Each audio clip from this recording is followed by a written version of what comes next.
ورحمۃ اللہ وبرکاتہ۔ محترم عزیزان گرامی اور سامعین قدر، آپ دیکھ رہے ہیں اے ٹو زیڈ فیملی چینل، اور میں آج آپ کے یہاں ایک کہانی لے کر آیا ہوں۔ یہ کوئی معمولی کہانی نہیں ہے، یہ کسی نبی کی کہانی نہیں ہے، اور نہ ہی کسی صحابہ کرام رضوان اللہ علیہم اجمعین کی کہانی ہے، بلکہ یہ کہانی ہے ہمارے اور آپ کے بیچ میں رہنے والے ایک ایسے شخص کی، جس کی پوری زندگی، آدھی زندگی فیکٹری میں کٹنے کے بعد پھر اس نے اپنی آدھی زندگی مسجد کے اندر گزاری، اس کے بعد پھر وہ فیکٹری کی طرف لوٹ گیا۔ آخر یہ سانحہ کیسے گزرا، آئیے ہم آپ کو تفصیل سے بتاتے ہیں۔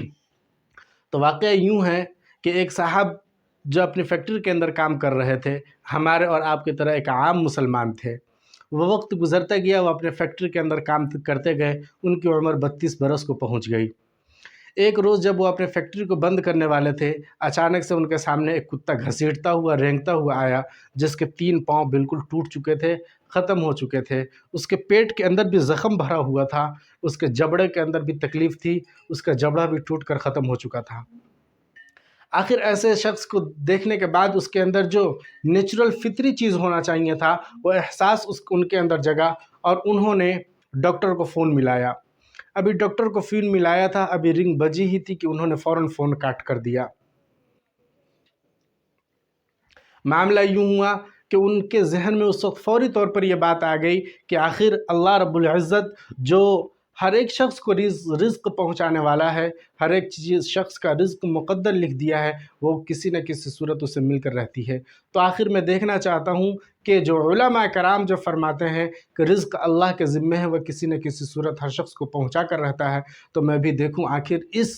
ایسی حالت میں جب کہ اس کا جسم پورا چھلی ہو چکا ہے، اس کے ٹانگیں کام کرنا چھوڑ دی ہیں، اس کے جبڑے کے اندر بھی اب وہ طاقت نہیں کہ یہ کچھ کھا سکے، چبا سکے، ایسی صورت میں یہ کیسے اپنی زندگی کو سروائیو کر سکے گا؟ اللہ رب العزت کیسے اس کی مدد کریں گے؟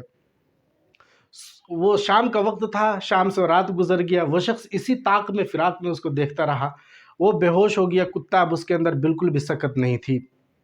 صبح کے وقت میں ایک کتے کو وہ دیکھتے ہیں کہ ایک کتا اپنے منہ میں گوشت کا ٹکڑا لیے ہوئے ان کے دروازے سے کسی طرح چھپ چھپا کر اندر داخل ہوتا ہے، اور وہ کتے کے پاس پہنچتا ہے۔ جب کتے کے پاس پہنچتا ہے تو کتا کو بے ہوش پاتا ہے، پھر اپنی پاؤں سے، پنجے سے اس کو حرکت دے کر کتے کو بیدار کرتا ہے۔ جب کتا جگ جاتا ہے تو اس کو گوشت کا ٹکڑا جو اس کے منہ میں تھا وہ کتے کے منہ میں ڈال دیتا ہے۔ کتا اس کو چبانے کی کوشش کرتا ہے، لیکن اس کے جبڑے کے اندر طاقت نہ ہونے کی وجہ سے وہ اس کو نہیں چبا پاتا، آخر وہ لقمے کو نگل دیتا ہے۔ پھر یہ کتا اپنے منہ سے اس گوشت کے ٹکڑے کو چبا چبا کر نرم کر کے جب کھانے لائق ہو جاتا ہے تو وہ زخمی کتے کے منہ میں ڈال دیتا ہے۔ پھر زخمی کتا اس کو کھا کر ہضم کر لیتا ہے۔ یہ دیکھ کر اس شخص کے دل کے اندر خیال آیا، چلو کھانے کا مسئلہ تو پورا ہوا، اب پینے کا مسئلہ کیسے حل ہوگا؟ اس کتے کے پاس نہ کوئی جگ ہے، نہ کوئی سامان ہے، نہ کوئی ایسی چیز ہے جس کے ذریعے سے اس کو پانی پلا سکے۔ تو اس نے دیکھا کہ وہ کتا پھر واپس جا رہا ہے، اور ایک دریا میں سے، ایک جگہ سے اپنے دم کو بھگو کر پانی، اپنے دم کے اندر پانی بھر کر لا کر اس زخمی کتے کے منہ میں ڈال رہا ہے، اور وہ کتا چوس لے رہا ہے۔ اس طرح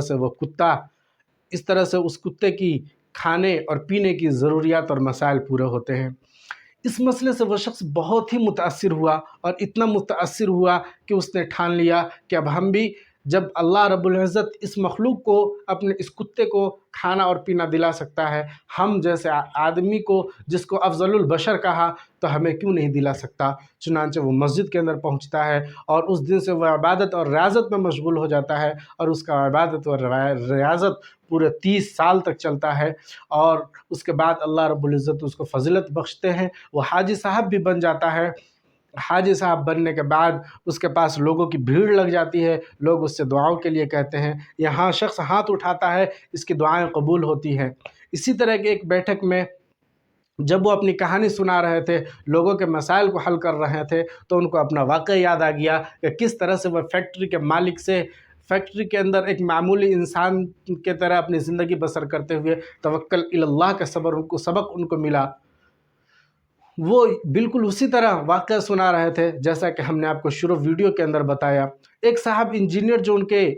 محفل کے اندر بیٹھے ہوئے تھے، انہوں نے کہا آپ تو بالکل غلیظ قسم کے آدمی ہیں، نہایت ہی کمزور تر آدمی ہیں، آپ نے اس زخمی کتے سے سبق سیکھا کہ کس طرح سے اللہ رب العزت نے اس کو رزق پہنچائی، لیکن آپ نے اس اس کتے کی طرح آپ نے سبق نہیں سیکھا جو کتا اپنے منہ میں بوٹی لا کر اس زخمی کتے کو کھلایا اور زخمی کتے کو اپنے دم کے ذریعے سے پانی پلایا۔ آپ نے اس کے ذریعے سے سبق حاصل نہیں کیا، آپ نے تو سراسر خود غرضی پہ اتر آئے، آپ تو دوسروں سے لینے کے عادی بن گئے، دوسروں کو دینے کے عادی نہیں بنی۔ بس یہی بات اس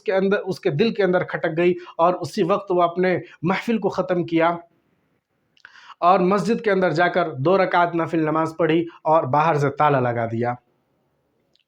اس کے بعد وہ پھر اپنے فیکٹری کے اندر پہنچتے ہیں اور فیکٹری کے اندر اپنے ہاتھوں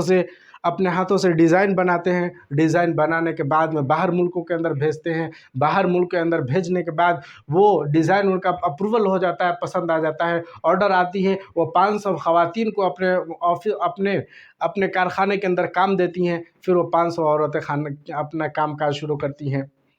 اور ان 500 عورتوں کے اندر 500 عورتوں کے گھر کے اندر چولہا بننے لگتا ہے۔ تو معلوم یہ ہوا کہ لینے والے ہاتھ سے زیادہ دینے والا ہاتھ بہتر ہوتا ہے۔ تو اس لیے تمام مسلمانوں، آپ ضرور بھی ضرور مالدار بنیں، ہر حلال طریقہ استعمال کریں، ہر وہ حلال ذریعہ استعمال کریں جس کے ذریعے سے آپ کے پاس دولت آ سکے، آپ مالدار بن سکے اور کسی غریب محتاج کی مدد کر سکے، صرف ایک کی نہیں، 2 کی نہیں، بلکہ پورے کنبے کی مدد کر سکیں۔ یقیناً آپ کے پاس مال ہوگا تبھی آپ قوم کی خدمت کر سکیں گے، مال نہیں ہوگا تو آپ صرف جسمانی خدمت کر سکیں گے، جو کہ بہت ہی محدود ہوتا ہے۔ امید کرتا ہوں کہ یہ واقعہ آپ کو پسند آیا ہوگا اور اس سے ضرور آپ کے زندگی کے لیے ایک سبق ملا ہوگا۔ تو اسی طرح دینی اور معلومات کے